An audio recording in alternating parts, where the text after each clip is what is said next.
with the strengths that these players bring to the roster. Yep, definitely a surprising debut for this team, but we'll see what happens here in the draft. IMT over on the blue side, right side, therefore Dig. IMT already played once today, and unfortunately for them, picked up a loss in their debut game for the LCS Lock-In, but we're looking to see if this team could just be a little bit more cohesive, I think. Insanity certainly had some good individual moments in the last game, although maybe pressed his luck a little too much. But again, this is a very different Immortals than their intended starters, so we will put aside some of those expectations, but we did see them be quite uncoordinated, which I think is to be expected, but certainly something you can clean up, and you should be looking to clean up as you play more games throughout the tournament. So, Renekton banned away Crumbs. That one has been very popular so far. Lucian, Akali, and Pantheon plus Olaf and Leona are going to be the first 6 here.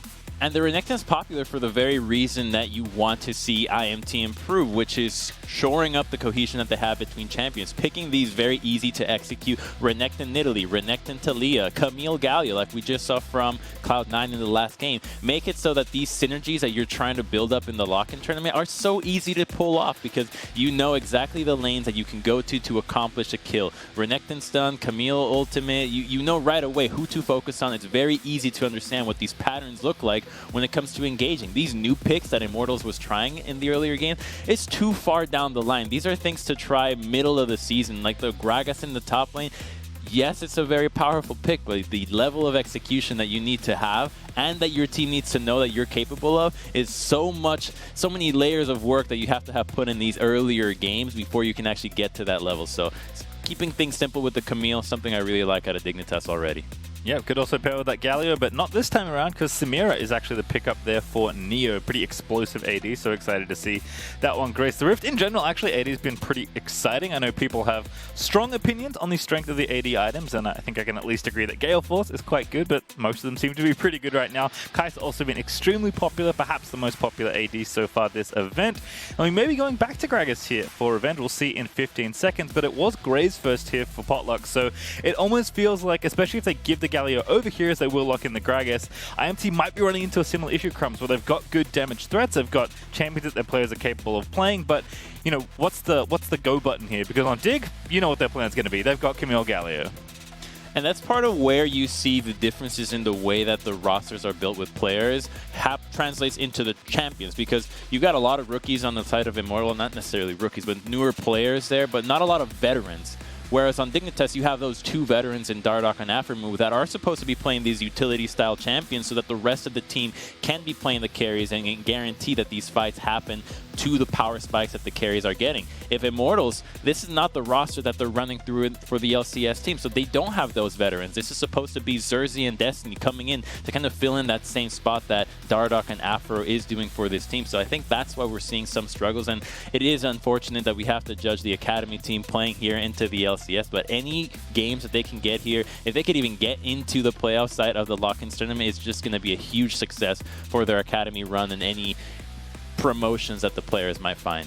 Yeah, I mean, it's not even the full Academy team, right? It's, you know, kind of a mishmash of both their rosters because the LCS starters are playing with, the solo laners are playing with the rest of the Academy squad, who's also been coached by a different coach as well. So, like, there's quite a lot of pieces to put together in a relatively short amount of time. But again, it is going to be small steps here for Immortals, as we'll see what happens here in the rest of this draft. Bans are finished for Phase 2. Taliyah, Nidalee, Alistar, and Rel all being kicked off the table. And that would be a different one. There's Karthus. There you go. Wow, yeah, that's very different for Dardoch right away, just trying to outpace the side of Immortals. And Immortals, in the games that we've seen from them, they really didn't do a whole lot. So taking a pick like Karthus just says, I'm going to power farm, I'm going to play against Graves in your own game. Our lanes are going to hold themselves together, and as long as you don't get to invade with the Graves having priority in your lanes, Karthus is going to outpace almost every single jungler. It's something that you didn't really expect to see out of the Dardoch Aphro synergy that was pretty good towards the end of last play for engaging, but it's a strong pick, and Dardoch is certainly delivering on many carry junglers throughout his career. Yeah, I kind of liked, oh, Taliyah ban, Nidalee ban, don't worry, I had a third one all along as the Karthus is locked in there for Dardoch. Draft almost finished though for Immortals. Victor actually already locked in for Insanity, a champion that has seen play around the world. Actually seems pretty good right now, and did have some very small changes Mainly, he doesn't have an item inbuilt into his inventory anymore. He has a slightly different system for upgrades, but other than that, is the same Victor that you may know and love. Nautilus last pick there for Joey. I think this is at least a little bit more simplistic. Crumbs, we asked them to get a big go button. That is a very nice big go button. And Nautilus, with the help of, say, Gragas, can certainly set things up for Kai'Sa and the rest of the carries. But throw it all out the window, Crumbs. My favorite champion is back out on the Rift. Soligo is going to go for round 2 of the Yone. Yeah, that's what I'm grinning about, because if you were wondering, oh, who should be a fan of Soliga, the man's got 2 games of Yone under his belt already. If that's not enough to capture your heart looking into the mid lane, I don't know what is, because he's already making his debut here, full timing, and busting out these champions with good compositions to revolve around. And this is Yone Camille with a Galio jumping on top of you and a Karthus ultimate. So these are actually some really creative compositions out of Dignitas, and if Soliga can continue to pilot this pick, we might actually get to see a different flavor that not a lot of other teams have pulled off. Yeah, and again, it's almost like Soligo has gone into like a time capsule. If you look at his last LCS appearances, and certainly his earlier games in Academy around that time as well, he was like all Azir Orianna. That's what he was known for. Maybe Twisted Fate every now and then. And to be fair, that was more of the meta.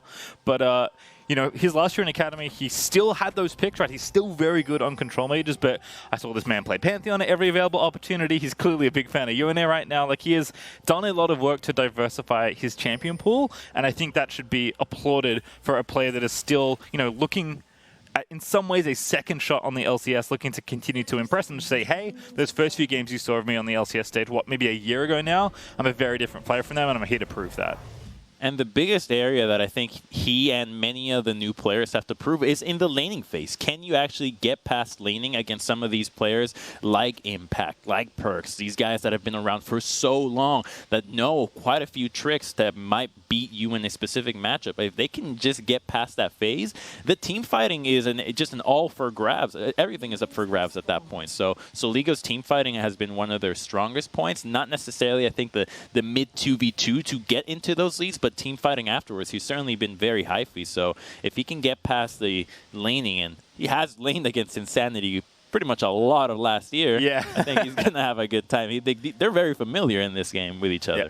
I was going to say, I believe it's 9 of the 10 players currently on the Rift have played it in Academy fairly recently in a lot of cases. So certainly pretty familiar with each other, but I'll see how it all pans out as Dardoch, with help of the bottom lane, is going to go ahead and start this blue buff. And I think that is an interesting dynamic when we talk about Dardoch being, you know, a more permanent fixture now, more of a veteran in this team, and Soligo being the new guy.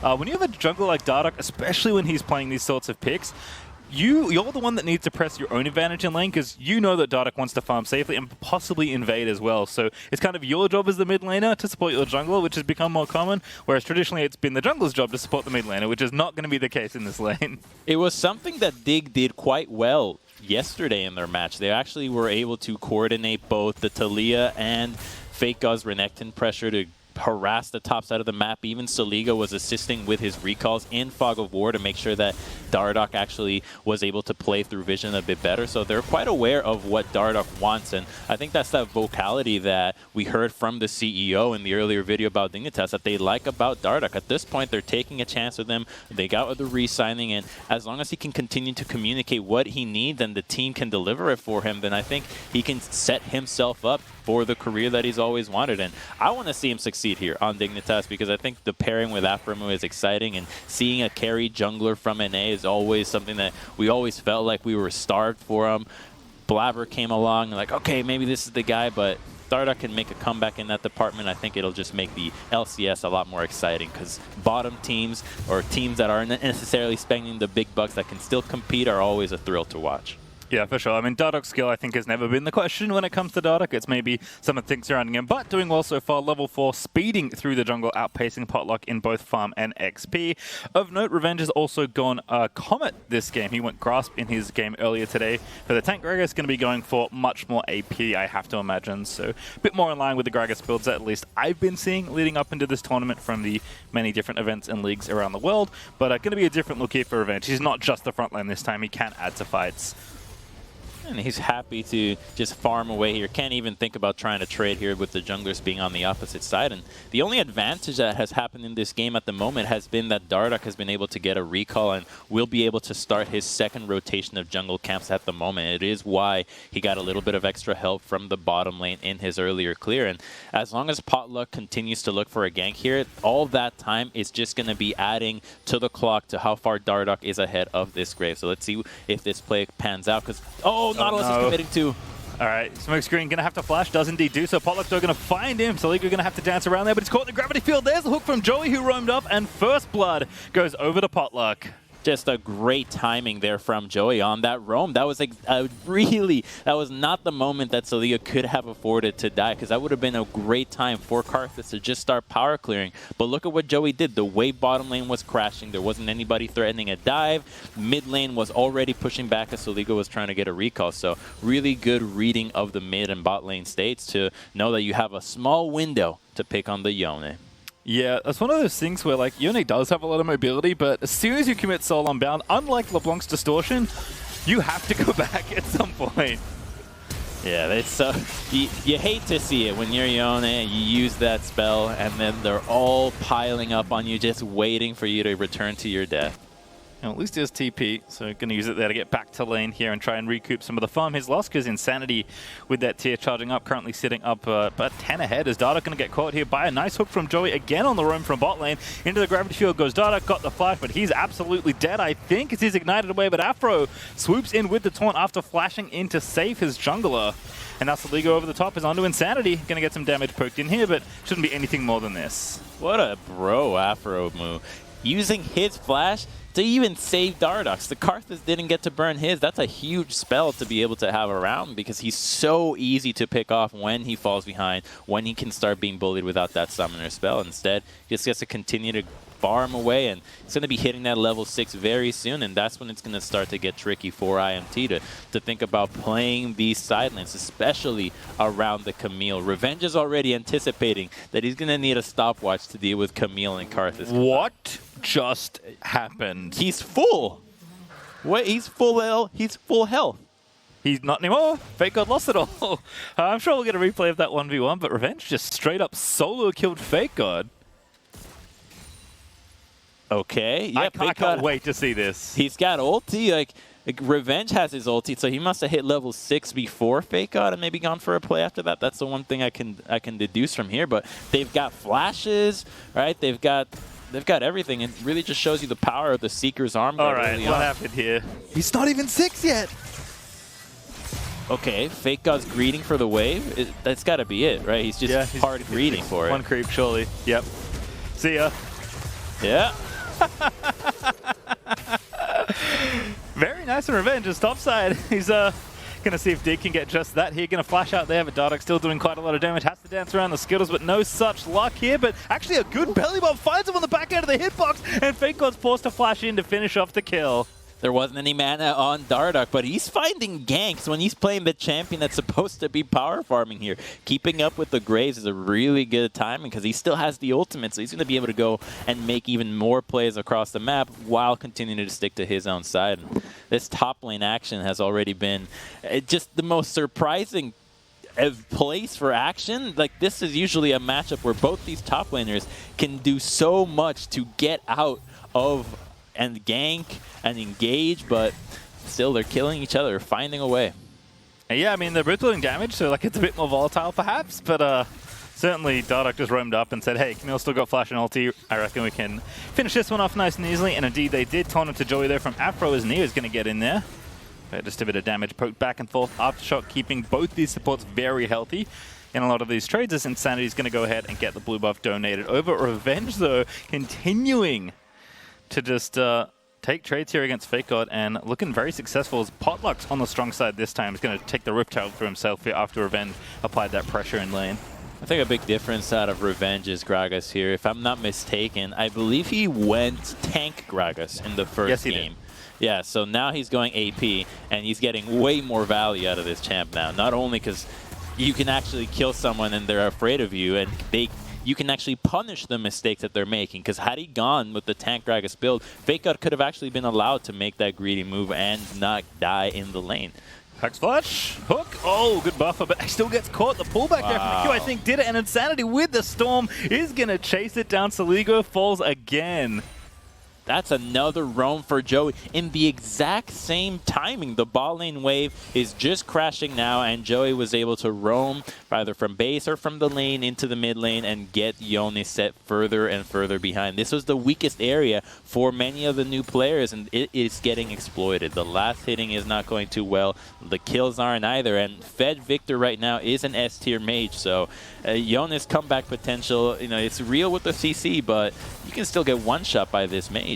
Yeah, and again, like, not getting help, right? And probably not expected to. Dardoch has made his plan very clear, picking something like Karthus and wanting to farm up. So certainly it's snowballing a little here for Soligo. We'll see if he can at least keep it at this deficit, which is still pretty significant in all fairness, as Victor is charging up in power. I think the other thing I like is that we'll hold that thought as Afro was poking in here, but no one to potentially gank. And I know you've talked about this a lot, Crumbs, where I think AP Gragas just gives a lot more for your Graves, right? Graves can't CC people from himself, he just does damage. And I think pure tank Gragas doesn't have enough CC to get Graves over the line when he comes in for a gank. So even though that hasn't happened yet, I think Revenge is much better off setting up in the early game and mid game by actually having some damage to go behind the CC he does have.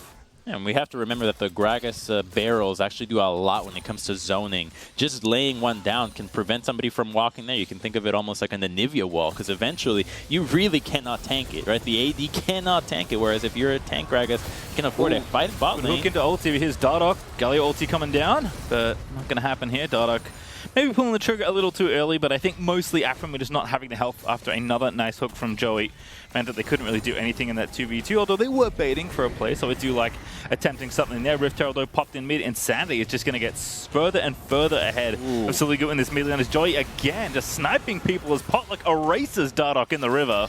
Oh man. IMT, not only are they actually able to find better plays, they're winning in CS across the board. That's what makes it so drastic for Dignitas. The fact that they're not even setting the pace here, they're getting out CS, outmatched across the map. Karthus had flash, could have been able to flash away from that play, but really at what cost? Just to flash away and concede the river for IMT here. And this is why this Karthus pick, Pastry, it's just so weird. I thought that they had finally locked into something that made a lot of sense for Dignitas, but there's not a lot of junglers across the world right now that will take this risk and put so much burden on the laners to pick a champion like Karthus.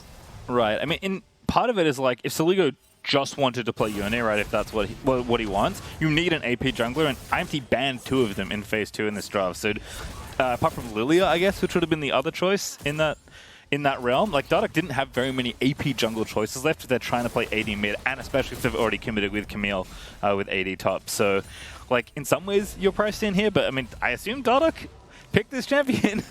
You know, no one made him play Karthus here, so and it's just unfortunate that, like, you know, top lane, mid lane, and I guess now bottom lane are just struggling here, which is not good news for Karthus. He wants the game to be, you know, as flat as possible so he can just power farm, you know, up to 11, 16 and carry from there. And when the game is much more interactive, Karthus has a lot less fun. Let's put it that way. Well, the Karthus fun is always just a unique, different skill set. It's usually the MMO skill set that comes into play to have the Karthus fun. Just power PvEing the whole day long.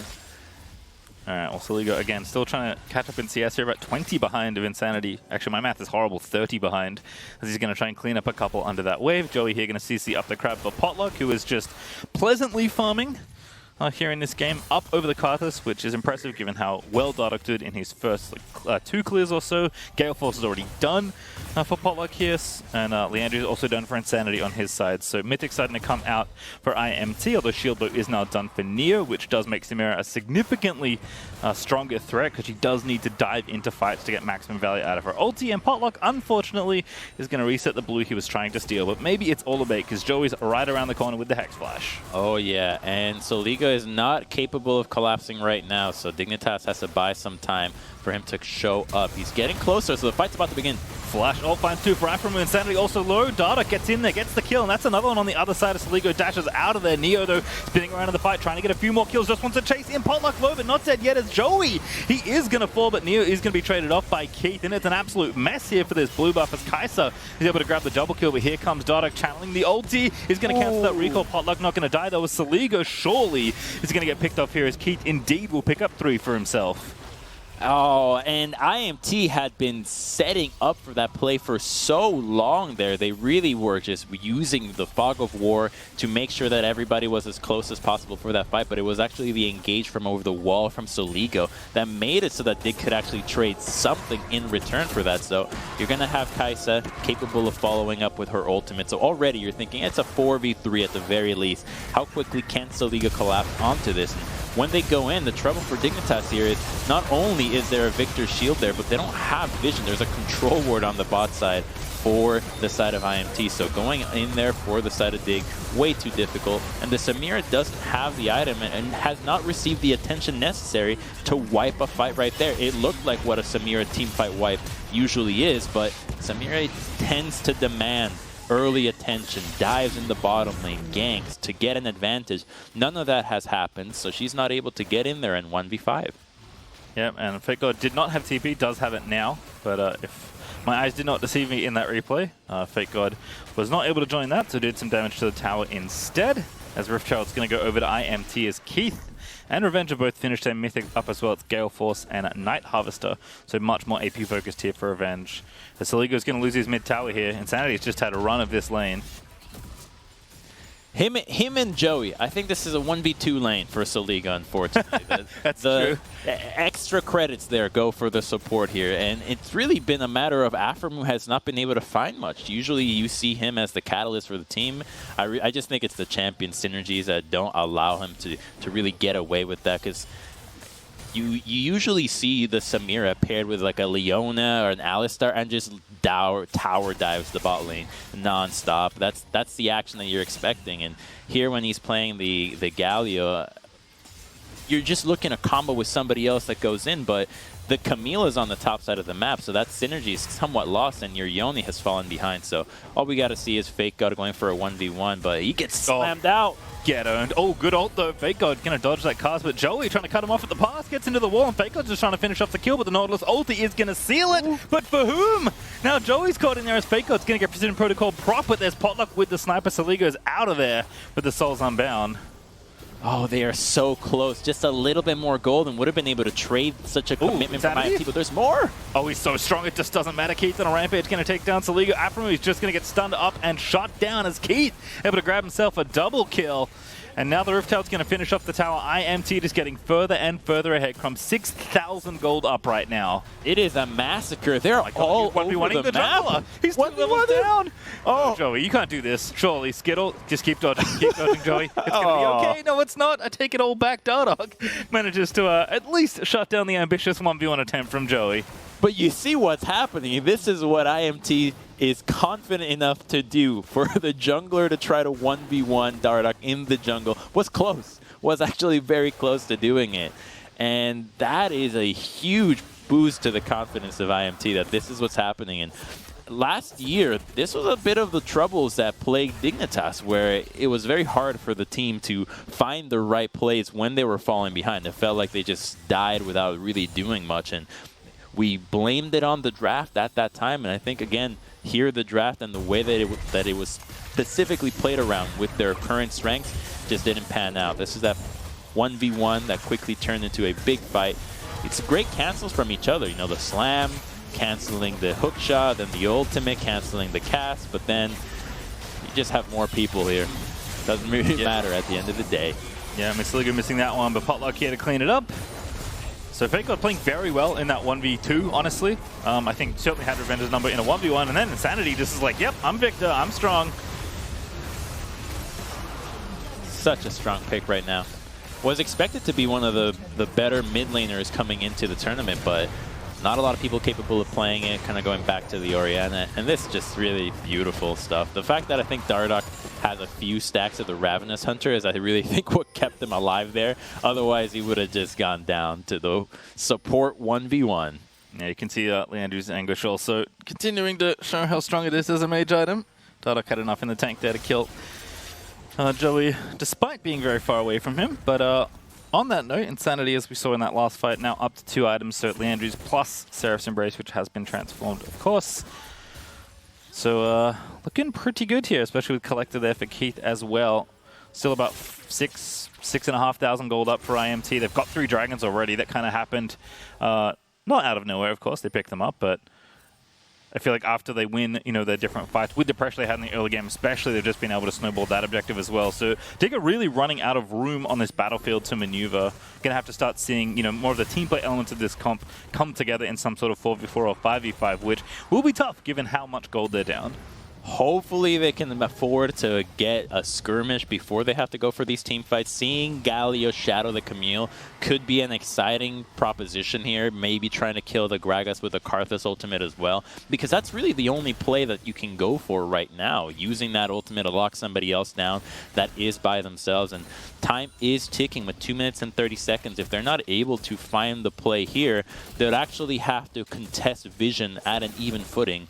And that's definitely a place where they'll lose. They're too far behind. So the moments right now are really important for setting up this future dragon and hopefully buying enough time for them to get some more gold. Otherwise, this IMT squad is just going to have a very 180 game 1 of the day to a game 2 against Dignitas, which is exciting to see because new players or new teams coming together and actually delivering consistent performances that don't feel like scrappy, throwy games, but rather well thought out approaches to victory.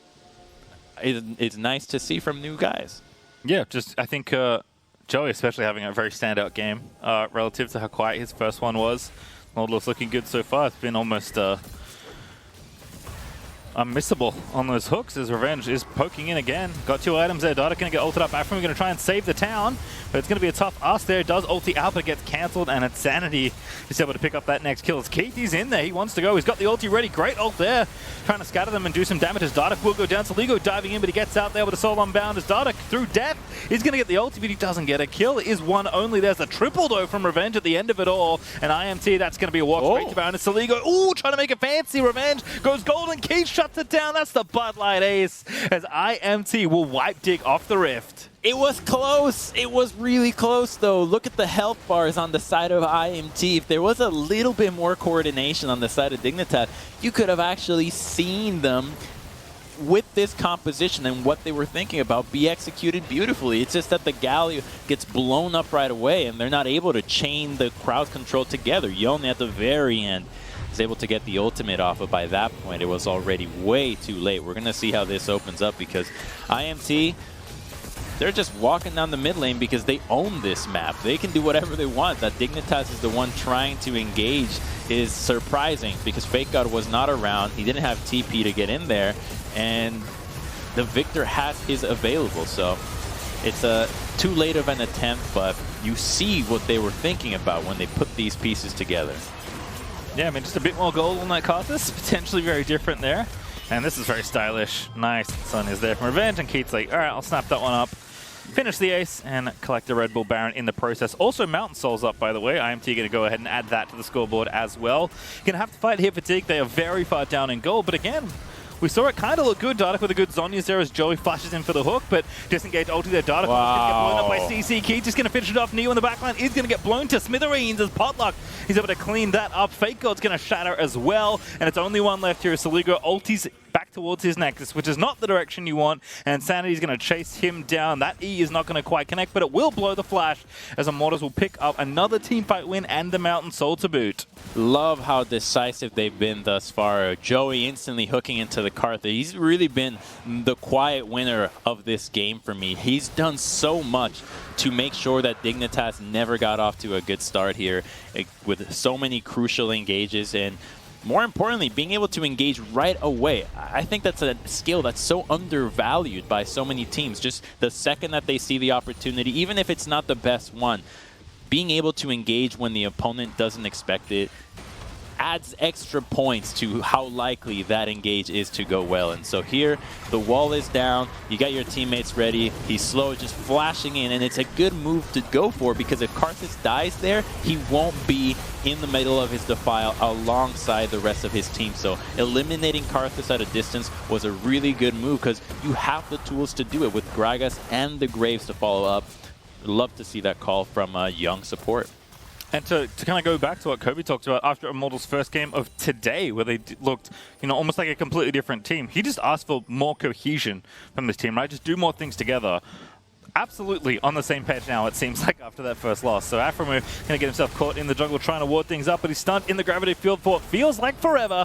And Potluck's going to end it early. He's going to take him down as he picks up his 5th kill of this game, 5-0 and 10 for the IMT jungler. But I'm going to look at Joey once again and point out that 17 assists in 20 kills, that's quite a lot. Oh, yeah. And, you're saying about you wanting to see more cohesion. So was Kobe. 1 second. Yeah, we might get a fight first. Is he going to just die to revenge? Yeah, Faker is going to get dunked in as revenge. Unstoppable indeed. Takes down the Camille. IMT looking to bust through mid here, but don't have the Baron to do it with just yet. Soligo is just committed to split pushing. Very much the Yone solo queues treatment is being given to the tier 2 town and bottom lane. But, I mean, really, what else are you going to do? You have to try and get something traded here. You're definitely not winning a 5v5. Well, they're trying to go on to Insanity, Insanity who's 1v2 here. Yeah, easily. 1v3, I think, as well. Aphromoo is maybe going to be the one that gets punished. But they have to, again, go for something here. Soligo TP's back to his teammates. Hook is going to miss for the first time in a while out of Joey. And Digger just getting chased back under their own towers. They can end. They're just going to end them, and they're not going to even have a chance to defend their base. No mercy out of Immortals, who are looking to bounce back after a rough loss here to start off their day and start off their LCS Lock-In, but the Nexus is now exposed, and Dignitas will maybe have one more go at keeping Immortals off of this win, but it looks impossible. He's going to take down the Karthus. There's the ulti out of him as well, but the double kill is going to come through for the Graves. Make it 3 as Afro is going to fall down to the Kai'Sa. Keith going legendary. Neo getting shredded to bits, and Soligo will watch from the fountain as IMT are going to take down the Nexus, but not before they have dived the Yone. Someone's going to finish the game, and it was all okay. Immortals going to pick up their first win of the season. Styling, too. Having some fun there with the fountain dives and the hourglasses, but they actually average more than a kill a minute on the enemy team. Really impressive opening out of them.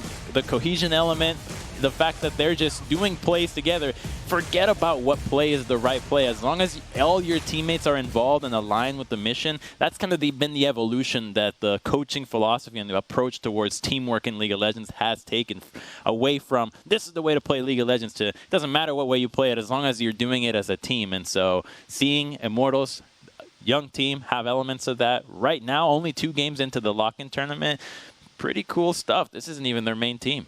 Right, and I think it is very encouraging to see Revenge and Insanity both have a good game here as well. Insanity, I think, actually had 2 good games. Again, maybe pressed himself a little too much in their first game there on the Lucian, but was still showing like, hey, this is why I'm a mid laner that should be feared, potentially, in the LCS, even though he is new to this level of play. Revenge, I'm starting to think he, picked the wrong room page in game 1, because he looked way better with the Comet and the AP build in this game here, especially that solo kill and Faker. That was just beautiful.